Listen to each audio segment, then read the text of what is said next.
오늘의 말씀은 로마서 12장 17절에서 21절입니다. 아무에게도 악을 악으로 갚지 말고 모든 사람 앞에서 선한 일을 도모하라. 할 수 있거든 너희로서는 모든 사람과 더불어 화목하라. 내 사랑하는 자들아, 너희가 친히 원수를 갚지 말고 하나님의 진노하심에 맡기라. 기록되었으되 원수 갚는 것이 내게 있으니 내가 갚으리라고 주께서 말씀하시니라. 내 원수가 줄이거든 먹이고 목마르거든 마시게 하라. 그리함으로 내가 숯불을 그 머리에 쌓아 놓으리라. 악에게 지지 말고 선으로 악을 이기라. 요즘 인기를 끄는 드라마나 영화를 보면 유독 복수를 주제로 한 작품들이 많습니다. 자신에게 해를 끼친 피해자들에게 복수하는 내용, 아끼는 사람이 해를 입자 주인공이 대신 복수하는 내용, 그것도 아니면 의뢰인에게서 돈을 받고 복수를 대행하는 내용. 시청자들은 이런 복수극을 보면서 결국에는 악이 패하고 선이 이기는 통쾌함을 맛보며 만족하게 됩니다. 오늘 본문 21절도 이렇게 기록하고 있습니다. 악에게 지지 말고 선으로 악을 이기라. 악에게 지지 말라고 했습니다. 악을 이기라고 했죠. 문제는 이겁니다. 성경은 악을 이기되 선으로 악을 이기라고 했는데 드라마나 영화에서 행해지는 복수는 선한 행동, 곧 선으로 악을 이기는 성경적인 방법이 맞을까요? 오늘 본문 19절은 우리에게 명확하게 가르칩니다. 내 사랑하는 자들아, 너희가 친히 원수를 갚지 말고 하나님의 진노하심에 맡기라. 성경은 우리에게 원수를 갚지 말라고 했습니다. 우리가 직접 원수를 갚는 대신 하나님의 진노하심에 맡기라고 했습니다.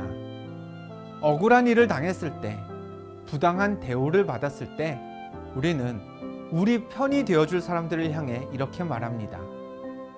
그 사람이 하는 말 너도 들었지?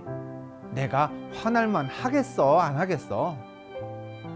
그런 말을 듣고 어떻게 가만히 있니? 야, 나 말리지 마. 내가 오늘 끝을 봐야겠어. 화가 날 때 많은 사람들이 자신이 가진 화를 합리화시킵니다.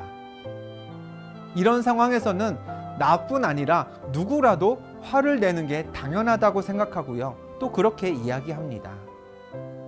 맞습니다. 부당한 일, 억울한 일을 겪으면 화가 나죠. 그런데 내가 이 상황에서 화를 내는 게 당연하다고 해서 그에 대한 응징도 당연시 되는 건 아닙니다. 성경은 원수를 너희가 갚지 말라 했습니다. 복수와 심판에 관해서는 우리에게 어떤 권리도 없는 셈입니다. 물론 상대방이 잘했다고 인정할 필요는 없습니다. 나에게 해를 입힌 상대가 옳다고 생각해야 할 일은 아닙니다. 다만 누군가 악을 행해서 그로 인해 내가 해를 입었더라도 우리에게는 심판하거나 보복할 권리가 없음을 기억해야 합니다. 에베소서에서 바울은 이렇게 말했습니다. 너희는 모든 악독과 노함과 분냄과 떠드는 것과 비방하는 것을 모든 악의와 함께 버리고. 상대에게 의도가 없었는데 오해가 있어서 노하고 분이 생길 수도 있습니다. 혹은 악의적인 행동 때문에 그럴 수도 있죠. 그 이유 여하를 막론하고 성경은 악독과 노함과 분냄과 비방을 모든 악한 의도, 악한 방법과 함께 버리라고 했습니다. 심판과 복수에 대해 어떤 권리도 행사하지 말 것을 우리에게 가르치는 것이죠. 이어서 본문 19절은 이렇게 기록되어 있습니다. 기록되었으되 원수 갚는 것이 내게 있으니 내가 갚으리라고 주께서 말씀하시니라. 사람의 생명을 지키실 것인지 거둘 것인지 이건 하나님의 영역입니다. 하나님만이 하실 수 있는 일이죠. 땅에 비를 내리실 것인지 볕을 쪼이실 것인지 하나님이 하셔야 하는 하나님의 일입니다. 마찬가지입니다. 원수를 갚는 것은 하나님이 하셔야 되는 하나님의 일입니다. 징벌해야 하는 악이 있다면 하나님이 벌하실 것이고요. 갚아야 할 값이 있다면 하나님이 치르실 것입니다. 누구나 억울한 일을 당할 수 있습니다. 누구나 이런저런 상황 때문에 경제적으로, 심적으로, 육체적으로 피해를 입을 수 있습니다. 세상은 그러한 상황에서 용감하고 지혜롭게 나서서 통쾌한 복수를 이루는 게 최고의 선택인 듯 이야기하지만 예수 믿고 구원받은 우리는 달라야 합니다.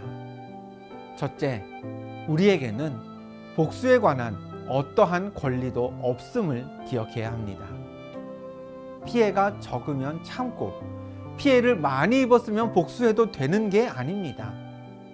공감해주는 사람들이 없는 상황이라면 조용히 넘어가고 많은 사람들이 공감해주면 되갚아도 되는 게 아닙니다.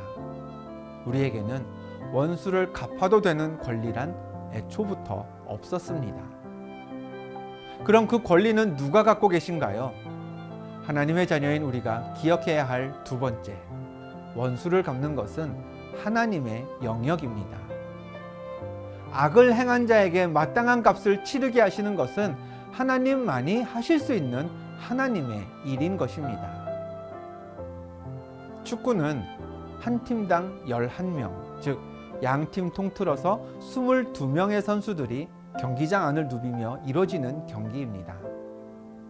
그런데 축구장에는 22명만 딱 있지 않습니다. 선수들과 다른 옷을 입어서 구별되어 보이는 심판들이 있습니다. 경기를 하다 보면 한 선수가 상대 선수에게 반칙을 할 때가 있죠. 밀어서 넘어뜨리기도 하고요. 다리를 걸어서 다치기도 합니다. 손을 쓰면 안 되는 경기가 축구이지만 슬쩍슬쩍 손을 쓰는 경우도 있습니다. 그럴 때 선수들이 어떻게 하나요? 왜 나를 밀었냐면서 화를 낼 수는 있습니다. 그런데 거기서 더 나아가서 네가 밀었으니 나도 밀 거다 이러면서 상대편을 밀어버리면요, 심판이 달려와서 판정을 내립니다. 애초에 밀었던 선수도 경고를 받고요, 상대가 밀었으니 나도 민다 해서 민 선수도 같이 경고를 받습니다. 심하면 둘 다 퇴장을 당하기도 하죠. 축구 경기를 뛰는 선수에게는 복수할 권리가 없습니다. 피해는 선수가 입었더라도 판정은 심판이 내립니다. 의인은 하나도 없다는 로마서 3장의 말씀처럼 세상을 살아가는 우리가 다 죄인이기에 이 땅에는 억울한 일, 불공정한 일이 많습니다. 오늘 기도하고 말씀 의지하며 하루를 살아가는 우리에게도요, 어떤 부당한 일들이 앞에 있을지 알 수 없습니다. 그럴수록 예수 믿고 구원받은 우리는 이렇게 기도해야 합니다.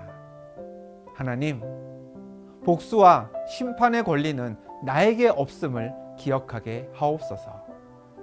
죄의 값을 치르게 하심은 하나님의 영역임을 잊지 않고 모든 심판은 하나님께 맡기는 믿음 주옵소서. 그 믿음으로 하나님께서 이루실 하나님 나라, 곧 선이 악을 이기고 진리가 거짓에 승리하는 세상의 주인공 되시기를 주님의 이름으로 축원합니다. 기도하겠습니다. 하나님, 복수가 유행처럼 번지는 요즘 세상입니다.